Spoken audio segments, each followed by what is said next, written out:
So reserve bank of India act 1934। So इसका सबसे पहला जो सेक्शन है that is section 2 subsection E that defines the schedule bank. तो इस सेक्शन के हिसाब से शेड्यूल बैंक का मतलब है वो बैंक जिसे reserve bank of India act के सेकंड शेड्यूल में शामिल किया गया है।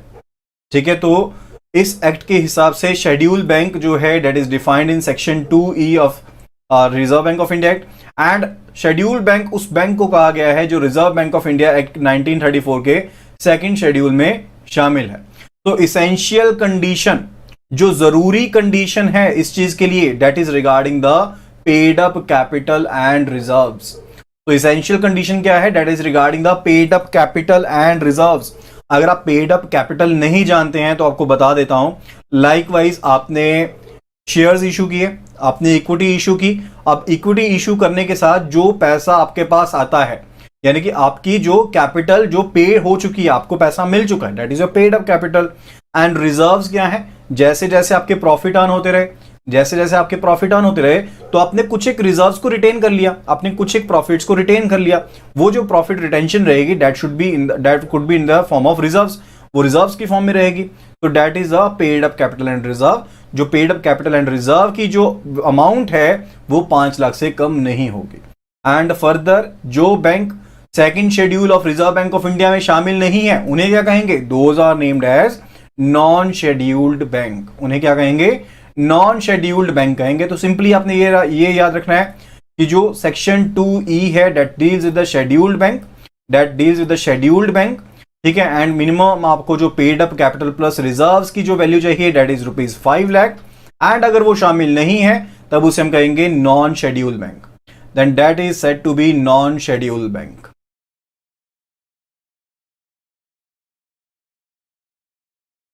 Okay, next it is section 17। Section 17, जो सेक्शन 17 है that deals with the types of business. वो डिफरेंट टाइप्स ऑफ बिजनेसेस जो भी reserve bank of India transact कर सकता है। ये कौन सा एक्ट है? Reserve bank of India act है। तो रिजर्व बैंक ऑफ इंडिया के जो भी टाइप्स ऑफ बिजनेसेस है उसी के बारे में पढ़ेंगे ना। तो यहां पर भी हम वही बात कर रहे हैं कि कौन कौन से बिजनेस टाइप को यहां पर रिजर्व बैंक ऑफ इंडिया के द्वारा ट्रांजैक्ट किया जा सकता है। यानी कि इसमें कौन कौन सी चीजें शामिल हैं? Likewise acceptance of deposit without interest from central और स्टेट गवर्नमेंट।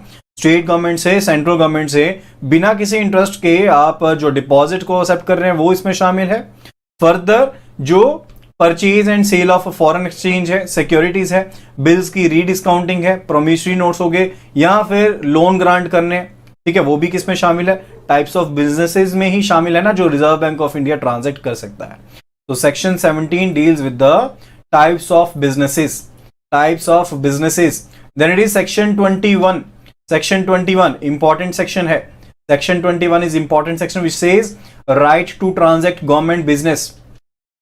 तो ये यहां पर जो सेक्शन है ये राइट देता है, अधिकार देता है रिजर्व बैंक ऑफ इंडिया को to transact the government business in India. जैसे कोई भी रेमिटेंसेज है, कोई भी एक्सचेंज है, या फिर डिपॉजिट की देखभाल करनी है, तो विदाउट एनी इंटरेस्ट ये देखभाल कर सकता है। So that is a right to transact the government business. That is right to transact the government business. Next जो सेक्शन है that are also important, section 22, 23, 24 that are also very important. ये किससे related है? These are related to the currency notes, bank notes. तो section 22 क्या कहता है? It gives sole right to issue bank notes. तो ये जो सेक्शन है, सेक्शन 22 है, ये सोल राइट यानी कि एकमात्र अधिकार जो है रिजर्व बैंक ऑफ इंडिया को देता है कि जो बैंक नोट्स हैं वो रिजर्व बैंक ऑफ इंडिया के द्वारा ही इशू किए जाएंगे। एंड यू शुड नो कि ₹1 के क्वाइन एंड नोट को छोड़कर जितने भी करेंसी नोट्स हैं इंडिया में, those are issued by reserve bank of India. And further जो ₹1 के नोट एंड क्वाइन है that are also being in the circulation by the reserve bank of India. Circulation में रिजर्व बैंक ऑफ इंडिया के द्वारा ही आते हैं, लेकिन issue किए जाते हैं मिनिस्ट्री ऑफ फाइनेंस की तरफ से। मिनिस्ट्री ऑफ फाइनेंस की तरफ से ₹1।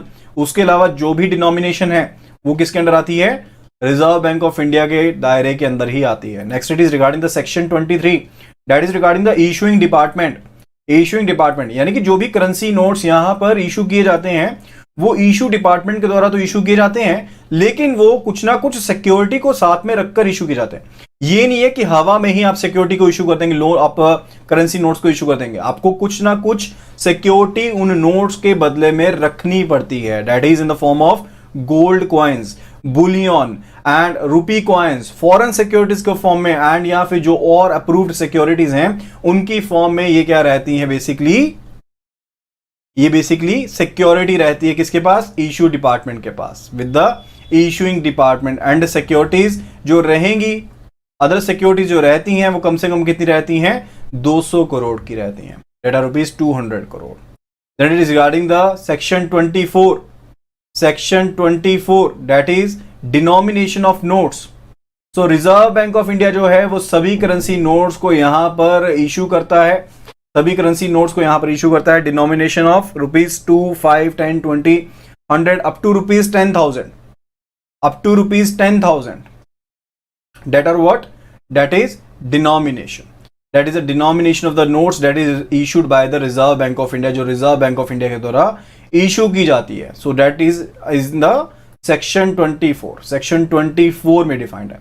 तो section 22, 23, 24 तीनों ही किसके साथ डील करते हैं, बैंक नोट्स के साथ ही डील करते हैं। 22 डील करता है बैंक नोट्स के साथ कि एकमात्र अधिकार है किसके पास, रिजर्व बैंक ऑफ इंडिया के पास। एंड फर्दर जो इशू डिपार्टमेंट है वो सिक्योरिटीज के अगेंस्ट इशू करता है, that is section 23। And denomination of notes के बारे में बात की गई है under the section 24, that is under the section 24। Then it says section 28, यानी कि इस सेक्शन के तहत जो रिजर्व बैंक ऑफ इंडिया है वो रूल्स को फ्रेम करता है। कौन से रूल्स को, अगर कोई म्यूटिलेटेड करेंसी है, कोई सॉइल्ड करेंसी है, या फिर कोई इम्परफेक्ट नोट है, तो उसके केस में जैसे भी केस रहेगा उसके हिसाब से जो वैल्यू रहेगी उसको रिफंड करने के रिगार्डिंग जो भी रूल्स है यहां पर रिजर्व बैंक ऑफ इंडिया के तहत इस सेक्शन की पावर्स को इस्तेमाल करते हुए बनाए जा सकते हैं। फर्दर सेक्शन 29 जो है दैट डील्स की जो बैंक नोट्स हैं वो स्टैंप ड्यूटी उनके ऊपर एग्जेम्प्टेड है, उनके ऊपर कोई भी स्टैंप ड्यूटी नहीं लगती है under the Indian stamp act. Under the Indian stamp act उनके ऊपर कोई भी यहां पर स्टैंप ड्यूटी नहीं लगेगी। Further it is regarding section 31, very very important section, कि कोई भी जो पर्सन है इंडिया में, कोई भी पर्सन है इंडिया में except reserve bank of India and central government, central government and reserve bank of India को छोड़कर कोई भी पर्सन इंडिया में बियरर जो आपका बिल ऑफ एक्सचेंज है या फिर ड्राफ्ट है वो पेएबल टू बियरर ड्रॉ नहीं कर सकता। तो promissory note, bill of exchange, हुंडी या फिर जो आपका ड्राफ्ट है पेएबल टू बियरर वो ड्रॉ नहीं कर सकता। ठीक है, तो जो सेक्शन 31 है वो प्रोहिबिट करता है regarding the issue of bearer, bill of exchange, promissory note that is payable to the bearer. Okay, then it is regarding the section 33। जो सेक्शन 33 है वो भी बैंक नोट से रिलेटेड है, that is dealing with the issuing department. वो किसके साथ deal कर रहा है, इशूइंग डिपार्टमेंट के साथ डील कर रहा है, यानी कि जो भी आपका इशूइंग डिपार्टमेंट है उसके एसेट्स कौन कौन से हैं, गोल्ड कॉइन्स हैं, गोल्ड बुलियन है एंड फॉरेन सिक्योरिटीज है, अप्रूव्ड सिक्योरिटीज हैं। एंड इनमें जो एग्रीगेट वैल्यू रहेगी, यानी कि जो एसेट्स हैं इशू डिपार्टमेंट के, इनमें पर्टिकुलरली जो गोल्ड कॉइन है, गोल्ड बुलियन है, फॉरेन सिक्योरिटीज जो रखी गई हैं एसेट्स की फॉर्म में, उनकी जो एग्रीगेट वैल्यू रहेगी वो किसी भी समय पर 200 करोड़ से कम नहीं होगी। एंड फर्दर जो एग्रीगेट वैल्यू है गोल्ड कॉइन्स की, गोल्ड बुलियन की, वो किसी भी समय पर 115 करोड़ से कम नहीं होगी। तो एसेट्स कौन कौन से इशूइंग डिपार्टमेंट के, उनके बारे में कहा गया है कि इशूइंग डिपार्टमेंट के कौन कौन से एसेट्स हैं। लाइकवाइज गोल्ड कॉइन है, गोल्ड बुलियन है, फॉरेन सिक्योरिटीज हैं। ठीक है, एंड इसमें जो gold coin, gold Boolean, foreign securities हैं, इनकी जो वैल्यू है रहेगी वो किसी भी समय पर 200 करोड़ से कम नहीं होगी। एंड जो यहां पर दूसरे आपके पास gold coin and gold bullion है, इनकी जो आपके पास वैल्यू है वो किसी भी समय पर 115 करोड़ से कम नहीं होगी। ओके, नेक्स्ट जो सेक्शन है that is very very important again, that is the section 42 subsection 1। Section 42 subsection 1, इस सेक्शन को तो याद रख लीजिए, हर बार ये इस्तेमाल होता है, बार बार ये जो सेक्शन है ये कहीं ना कहीं आपको देखने सुनने में मिल ही जाएगा, तो इस सेक्शन को याद रख लीजिए। That is dealing with the cash reserve ratio, that is dealing with the cash reserve ratio, CRR। CRR क्या है, जो मैंडेटरीली बैंक्स को कैश की फॉर्म में एक अमाउंट जो है वो रिजर्व बैंक ऑफ इंडिया के पास रखना पड़ता है। So net demand time liabilities का एक फिक्स्ड परसेंटेज जो कि रिजर्व बैंक ऑफ इंडिया के द्वारा बताया जाता है, उतना अमाउंट जो है यहां पर बैंक्स को मेंटेन करना पड़ता है with the reserve bank of India, with the reserve bank of India. तो पहले यहां पर इंटरेस्ट भी पे किया जाता था, लेकिन अब कोई भी इंटरेस्ट यहां पर सीआरआर बैलेंस के ऊपर पे नहीं किया जाता। पहले क्या प्रोविजन था कि मान लीजिए XYZ बैंक है ना, तो XYZ बैंक ने अगर यहां पर बैलेंसेस जो हैं रिजर्व बैंक ऑफ इंडिया के पास रखा है, मेंटेन किया अंडर द सीआरआर, तो वहां पर रिजर्व बैंक ऑफ इंडिया पहले से कुछ इंटरेस्ट पे करता था, लेकिन अब यहां पर कोई भी इंटरेस्ट पे नहीं किया जाता है, यहां पर कोई भी इंटरेस्ट पे नहीं किया जाता है। प्लस सीआरआर का कोई भी सीलिंग नहीं है, कोई भी अपवर्ड सीलिंग नहीं है एंड कोई भी फ्लोर अमाउंट नहीं है, no ceiling no floor amount, ठीक है, कुछ भी यहां पर एग्जिस्ट नहीं करता। रिजर्व बैंक ऑफ इंडिया अपनी मर्जी से कितना भी सीआरआर जो है वो एप्लीकेबल कर सकता है, वो अपना एप्लीकेबल कर सकता है। एंड जो सीआरआर रहता है that is to be maintained on fortnightly basis, CRR जो है that is to be maintained on fortnightly basis. Fortnightly के बेसिस का मतलब क्या है, Saturday to coming Friday, Saturday to the following Friday, not coming actually it is Saturday to the following Friday, ठीक है, यानी कि 14 डेज के हिसाब से सीआरआर मेंटेन करना पड़ता है। इसके अलावा डेली बेसिस पर 90% of the CRR to be maintain, daily basis पर 90% जो सीआरआर है उसे मेंटेन करना पड़ता है। अभी कोविड के चलते यहां पर रियायत इसमें दी गई है 30 सितंबर तक, अदरवाइज 90% डेली बेसिस पर एवरेज जो है आपको सीआरआर मेंटेन करना पड़ता है of the net demand time liabilities. Okay, so CRR किस में डिफाइंड है, it is defined in section 42 subsection 1 of the reserve bank of India act, of the Reserve Bank of India Act. Next, it is regarding the section 45A to F, that is regarding the collecting and furnishing of the credit information. किस चीज के regarding है, जो भी information credit के regarding collect करनी है या फिर बैंक्स को फर्निश करनी है उसके रिगार्डिंग है। सो जहां पर भी जो बोरोर है वो सिक्योर्ड लिमिट को एंजॉय कर रहे हैं, जहां पर सिक्योर्ड लोन है ऑफ ₹10 लाख एंड अबव, जहां पर जो लोन है वो सिक्योर्ड है एंड अमाउंट कितना है 10 लाख या उससे ज्यादा का है उस केस में, या फिर अनसिक्योर्ड लिमिट है जिसका अमाउंट जो है वो 5 लाख या उससे ज्यादा है, उसके केस में रिटर्न फाइल करनी पड़ती है हाफ ईयरली बेसिस पर, हाफ ईयरली बेसिस पर रिटर्न फाइल करनी पड़ती है।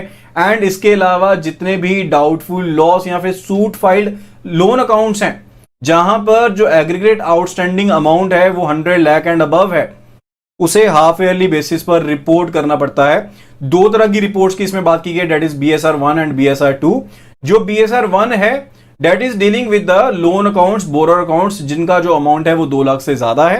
एंड फर्दर BSR 2 है जिसमें जो भी आपके current saving and term deposit रहेंगे आप उनका ब्रेकअप भेजते हैं कि आपका सेविंग डिपॉजिट कितना है, करंट डिपॉजिट कितना है, टर्म डिपॉजिट कितना है उसके रिगार्डिंग, ठीक है। तो यहां पर इस जो सेक्शन 45A to F है that deals with the collecting and furnishing of credit information. सबसे पहली जो चीज हमने पढ़ी दैट इज रिगार्डिंग कि जहां पर जो बोरोर है वो 10 लाख से ज्यादा, 10 लाख या उससे ज्यादा का सिक्योर्ड लिमिट को एंजॉय कर रहे हैं तो उसके केस में, एंड फर्दर जो बोरोर है जहां पर 5 लाख या उससे ज्यादा की अनसिक्योर्ड लिमिट एंजॉय कर रहे हैं वहां पर उनकी रिपोर्टिंग करनी पड़ती है हाफ ईयरली स्टेटमेंट के तहत। एंड फर्दर जो भी डाउटफुल लॉस या फिर सूट फाइल लोन अकाउंट्स हैं जहां पर जो आउटस्टैंडिंग एग्रीगेट अमाउंट जो है वो 100 लाख या उससे ज्यादा है वहां पर उनकी रिपोर्टिंग करनी पड़ती है हाफ ईयरली बेसिस पर, that is in the March and September. Further हमने पढ़ा कि 2 तरह की स्टेटमेंट्स हैं, BSR 1 एंड BSR 2। BSR 1 में जो भी आपके बोरोल अकाउंट्स हैं जहां पर जो अमाउंट है वो 2 लाख से ज्यादा है उनको आप रिपोर्ट करते हैं। BSR 2 में आप ब्रेकअप देते हैं किसका, अपने डिपॉजिट्स का, करंट सेविंग टर्म डिपॉजिट के हिसाब से आप ब्रेकअप प्रोवाइड करते हैं, that is done with the BSR 2। ओके, सेक्शन 45H to T जो है that deals with the regulations that are relating to non banking financial companies, that deals with the non-banking financial companies. Then it is section 49 that deals with the publication, that is a declaration of bank rate. तो bank rate को किस rate किस section के अंदर declare किया जाता है, that is declared under section 49. Section 49 के तहत इसे डिक्लेयर किया जाता है। तो रिजर्व बैंक ऑफ इंडिया जो है वो लोन ग्रांट करती है किनको, बैंक्स को, फर्दर रीडिस्काउंटिंग करती है, रीफाइनेंस फैसिलिटीज अवेलेबल करती है, या फिर जो और एलिजिबल सिक्योरिटीज है जिनको परचेज किया जाता है इस एक्ट के तहत, जैसे कि कमर्शियल पेपर है या फिर और एलिजिबल सिक्योरिटीज हैं, तो उनके लिए बैंक रेट जो भी एप्लीकेबल है वो सेक्शन 49 के तहत यहां पर बताया जाता है रिजर्व बैंक ऑफ इंडिया के द्वारा। ओके, तो that is all about the RBI act. तो आरबीआई एक्ट में इंपॉर्टेंट सेक्शंस जो हमने पढ़े वो कौन कौन से थे, उनको एक बार आपको यहां पर रिवाइज करवा देता हूं फटाफट से, ताकि फर्दर आपको और दोबारा से इसके बारे में ना पढ़ना पड़े। एंड इसका पीडीएफ मटेरियल के बारे में चिंता मत कीजिए, जैसे ही वीडियो खत्म होगा तो कल तक मोस्ट अप्रोप्रिएटली जो ये पीडीएफ है ये हमारी एप्लीकेशन के ऊपर अपलोड हो जाएगी। अगर आप हमारी एप्लीकेशन का लिंक नहीं जानते तो मैं यहां पर स्क्रॉल बार चला देता हूं, जिसके तहत आप इस एप्लीकेशन का लिंक जान पाएंगे। So it is https://iibf.info/app। ठीक है, तो इस लिंक पर जाकर आप हमारा एप्लीकेशन डाउनलोड कर सकते हैं, या सिंपली गूगल प्ले स्टोर पर जाकर आप लर्निंग सेशन सर्च कर लीजिए, वहां पर भी आपको एप्लीकेशन का लिंक मिल जाएगा। ठीक है, तो वहां पर ये जो स्टडी मटेरियल है वो अवेलेबल रहेगा, तो आसानी से आप रिवाइज कर पाएंगे, तो don't worry about it. Okay, so उसके बाद हम बात कर रहे हैं रिगार्डिंग द इंपॉर्टेंट सेक्शंस के बारे में देख रहे थे हम। तो इट वाज, सबसे पहले हमने देखा था दैट वाज सेक्शन 21 जो इंपॉर्टेंट है, that is regarding the right to transact the government business. Section 22 जो एकमात्र अधिकार देता है रिजर्व बैंक ऑफ इंडिया को for issuing the bank notes. And section 23 जो इशू डिपार्टमेंट के बारे में बात करता है कि उसके जो एसेट्स हैं वो कम से कम 200 करोड़ के होंगे। And then it is section 24 जो नोट्स की डिनोमिनेशन के बारे में बात करता है। फर्दर सेक्शन 31 जो ये प्रोहिबिशन लगाता है कि आरबीआई एंड सेंट्रल गवर्नमेंट को छोड़कर कोई भी जो पर्सन है, इंडिविजुअल है, कोई एंटिटी है, वो इंडिया में bearer, bill of exchange, promissory note या फिर ड्राफ्ट को इशू नहीं कर पाएगी। ठीक है, section 33 that deals with the assets of the issuing department. Then it is CRR के रिलेटेड कौन सा सेक्शन है, that is section 42 subsection 1। And उसके बाद जो इंपॉर्टेंट सेक्शन है that is a publication of bank rate, that is section 49, that is section 49।